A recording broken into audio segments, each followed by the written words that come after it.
Hello everyone, my name is Ricardo Martinez and I was part of the team that developed the Pinecrest PeopleMover app. Now this application can be used for both mobile and web. However, for this demo, we will be using the web application. When the user launches the application, it directs them to the map view.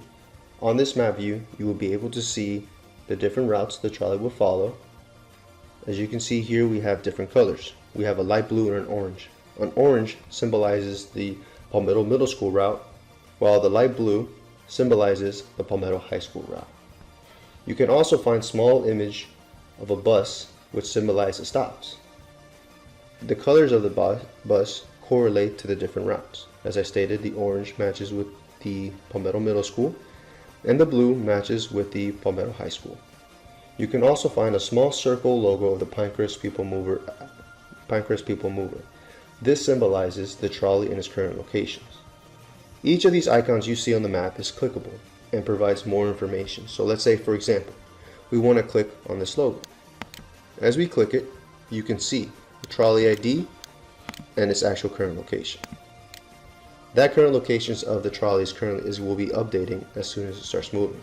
However, during this demo, the trolley is not in service. If you want to click on a stop, an info window will show with some show information pertaining to that stop. But before we get into that, I would like to cover first this near me button you see in the top left hand corner. Now, let's say for example you want to find what's the closest stop to your current location, and you want to know not just the stop but the actual route. So here, for this demo, my current location is set to here. So when I go ahead and click on near me, let's say for example I want to find the Palmetto Middle North route. So I click on it. Now in order for this functionality to take place, you have to enable the access of this system to access your actual current location. So here we would press allow. And as you can see, the red icon shows. And if you click on it, it will show you, hey, this is the closest location. So you know now that this is the closest location to you. Now, let's say you want to get to that particular stop. You want to go ahead and click on this one. So you go ahead and you click on it. An info window is shown. In this window, it shows you the address of the stop, the route, the scheduled time, which would be 6:46 a.m., which is provided by the Village of Pinecrest, and the estimated time. The estimated time is the time it takes for the trolley to get to that particular stop. For this demo, we have set the trolley to be set here. Now you can't symbolize it because they're out of service, but it was hard-coded in to be able to show you the estimated time. So with the trolley being in this location, to get to here, it would take 24 seconds. For the trolley to get, let's say, to this stop, you would click it. Here it would take 2 minutes and 10 seconds. And again, you also have provided with more information such as the address, the route, and the scheduled time. Now, let's say the user wants to gather more information on the Pinecrest PeopleMover. So they go ahead and they click on the More tab. Here you can find an About Us button. When you click it, you'll be able to see a brief description of what the Pinecrest PeopleMover is, a telephone number if you want to have more information, and a website of where you could get more information pertaining to the Pinecrest PeopleMover. Now, you also want to know, you are new to this application, you want to know what are the service times or hours of operations for this bus. You can go ahead and see in the service times. So here you'll be able to see the hours of operations for both the middle school and high school. Also with this application, you'll be able to report a problem, request a stop, and enter feedback. Here you'll be able to generate an email that will be sent to the administrator of the Village of Pinecrest, which will receive the information you provided. So for example, let's go ahead and enter some feedback. Here, we would type in the name. We can use admin, an email. For now, I will use this email,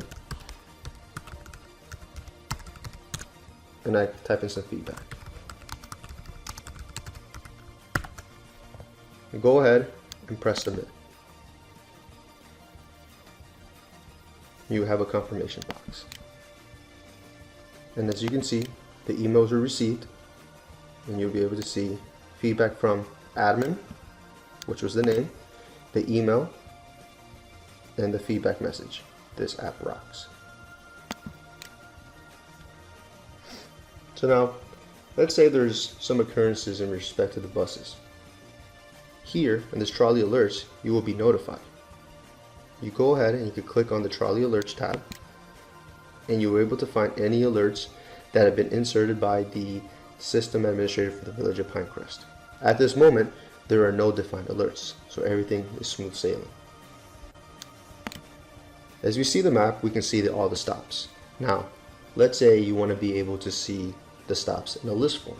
Well, you can do just that. All you have to do is go ahead and click on the Routes tab.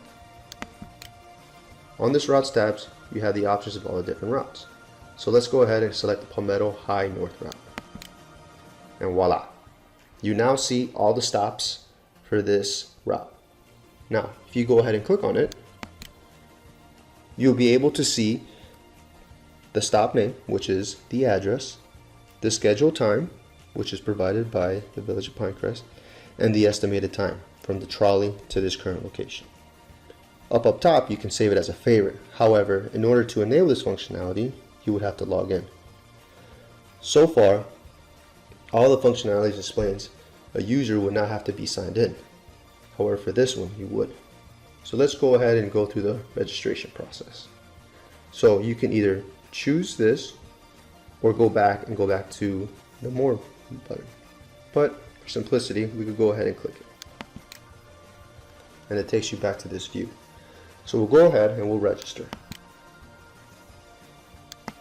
For this email, we can type in the email hello@gmail.com. We'll make it a little bit more interesting. And the password would be world. The confirmation would have to match the password listed above. So you go ahead and press register.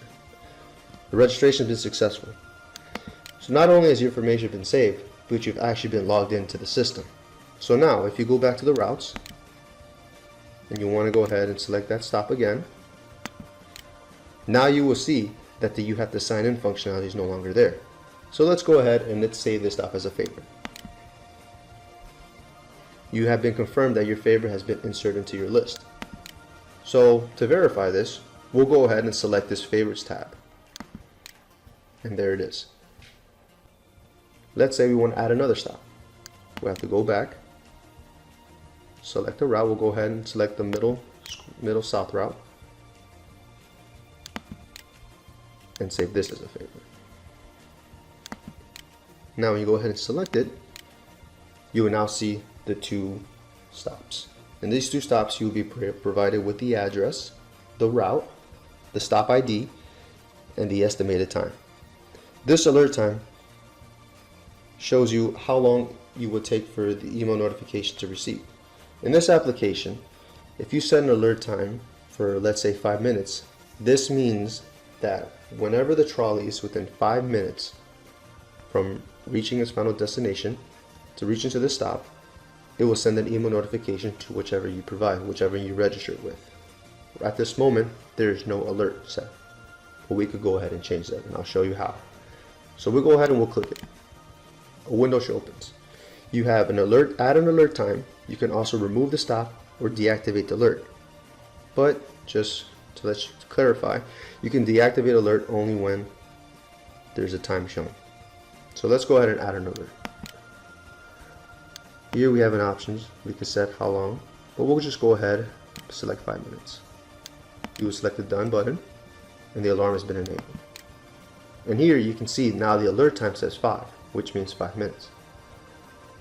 Now to show the delete functionality, let's go ahead and say we don't want to see this route anymore. We'll go ahead, click it, select the delete button, and now it is removed. You have to confirm it, and now it is removed.